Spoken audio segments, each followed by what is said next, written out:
you need to think about how these trees are irregular cylinders, so that instead of just painting the texture of the tree randomly, you need to make sure that you're maintaining how that cylindrical shape is going to be.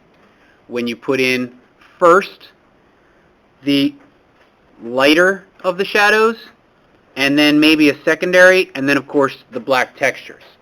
Now when you get to an area where a tree overlaps another one, like here, you're going to need some separation where the tree overlaps the other tree. So for example, you can see here, the shadow based on a light source was on this side of all of the trees. It was on the right side. But where they overlap, you're going to need a little bit of a darker representation where they overlap to show the edge of separation between the two trees. Okay? You've got to make sure that you're dealing with that. So if you notice on every one of the trees that, in this case, the right-hand side has the lighter of the two shadows. So you're going to be working with a light gray. You can kind of see it on here. This side of this tree kind of has a little bit of a darker shadow. So you're going to just work with a light gray, and that's just going to be using black and a lot of water. Alright, so I'm going to take a little bit of water off of the brush.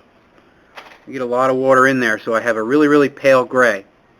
And then I'm just going to paint in along that right-hand side of the tree.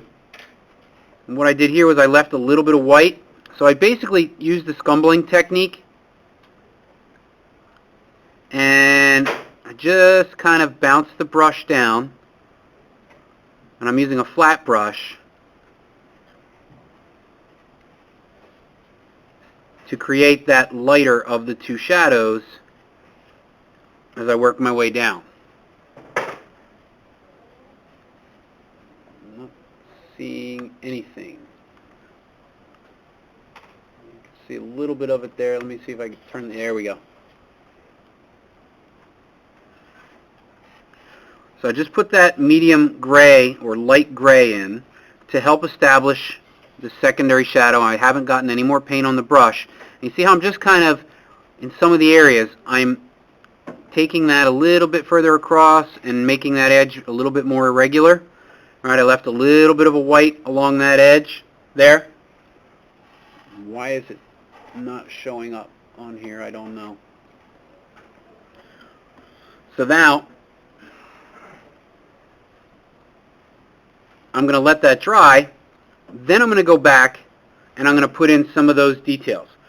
I can't do it now because if I take a darker black and start putting in some of these details, it's just going to blend into that wet that I just did. So since this area is dry, here's what I'm going to do. I'm just going to take a small thin tip brush and just take a little bit of water off of the bristles, and I'm going to go back into it. And I'm just going to add some of the textures that I see here. And I need to maintain the look. Some irregular sides to the trees. I need to maintain the look of those cylinders. So I could put in some of those weird little knobby things as I go across.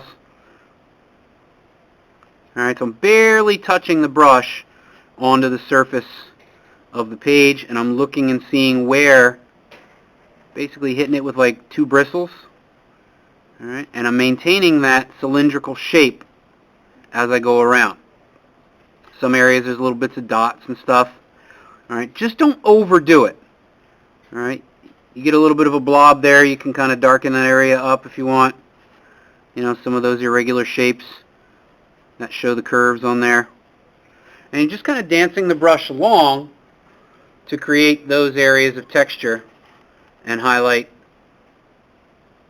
the contour of the tree. So you see that cylindrical shape. All right. But again, use your reference. Look at your reference. You'll see that there are variations of not only black but medium grays as you go up through the tree. Some of the trees have more of these things on them. Just be careful that you don't get too dark too quick. All right. It's okay. Like this doesn't seem dark enough, so I'm just going to go back and I'll darken it up a little bit. All right. That's the process, and obviously you want to continue that across the entire surface of the trees. Now that this is dry over here, I could start on the texture of that tree. I can see down here at the bottom there's some vertical textures. Some really odd shaped vertical textures in there. And then down here there's almost, I'm just kind of looking at this, there's just some really interesting irregular edges here that I'm kind of building in. And let's get a little bit more paint, and I'm going to start coming in and putting them coming across this way and this way. Please don't make it look like a zebra stripe, alright? Look at the sample, the original that you have. Really try to get a nice, see, I'm barely just dancing the brush around here. Try to get a nice representation of the textures as you see them. Alright? Any questions on that? Alright, that's it.